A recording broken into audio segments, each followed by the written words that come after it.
اور میں ہوں نائلہ بھٹی۔ شامل کرتے ہیں اب تک کی اہم خبریں۔ پارلیمانی سیکرٹری ماحولیات پنجاب کمل لیاقت کی ڈپٹی کمشنر محمد ذوالقرنین لنگڑیال سے ملاقات۔ تفصیلات کے مطابق سیکرٹری تحفظ کمل لیاقت نے کہا ہے کہ وزیر اعلیٰ پنجاب مریم نواز شریف کی ہدایت پر اسموگ، فضائی اور آبی ماحولیاتی آلودگی کے خاتمے کے لیے محکمہ تحفظ ماحولیات پنجاب جنگی بنیادوں پر اقدامات کر رہا ہے۔ اس ضمن میں تمام محکموں اور بالخصوص ڈسٹرکٹ ایڈمنسٹریشن کے تعاون کے بغیر مطلوبہ اہداف کا حصول ممکن نہیں۔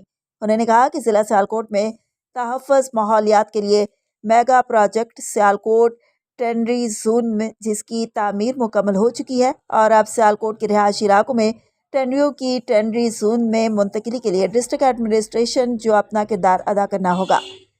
ڈپٹی کمشنر محمد ذوالقرنین لنگڑیال کی ضلع سیالکوٹ میں تحفظ ماحولیات کے لیے کیے جانے والے اقدامات کے بارے میں بریفنگ دیتے ہوئے بتایا کہ ضلع سیالکوٹ میں 206 اینٹوں کے بھٹے سے زگ زیگ ٹیکنالوجی پر منتقل ہو چکی ہیں۔ گزشتہ 6 ماہ کے دوران 760 انسپیکشنز کنڈکٹ کی گئیں اور زگ زیگ ٹیکنالوجی کے SOP کی خلاف ورزی پر 36 بھٹا مالکان کے خلاف تحفظ ماحولیات ایکٹ کے تحت مقدمات درج کروائے گئے۔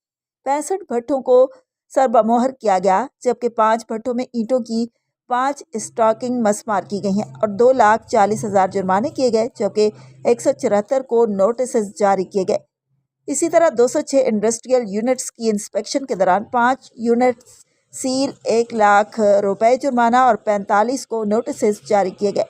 ڈپٹی کمشنر نے بتایا کہ پلاسٹک کے استعمال لگائی گئی پابندی پر عمل درآمد کو یقینی بنانے کے لیے روزانہ کی بنیاد پر مارکیٹیں انسپیکشنز کی جا رہی ہیں۔ اب تک 850 من ممنوعہ پلاسٹک شاپر بیگز کو ضبط کیا جا چکا ہے۔ 10 پلاسٹک شاپس پر FIR اور 3,50,000 روپے جرمانہ کیا گیا۔ اجلاس additional deputy commissioner general Ayub Bukhari, additional deputy commissioner finance and planning Muzaffar Mukhtar, تحفظ ماحولیات ڈپارٹمنٹ سیالکوٹ، مقامی حکام شاہد علی ڈوگر اور یار محمد بھی موجود تھے۔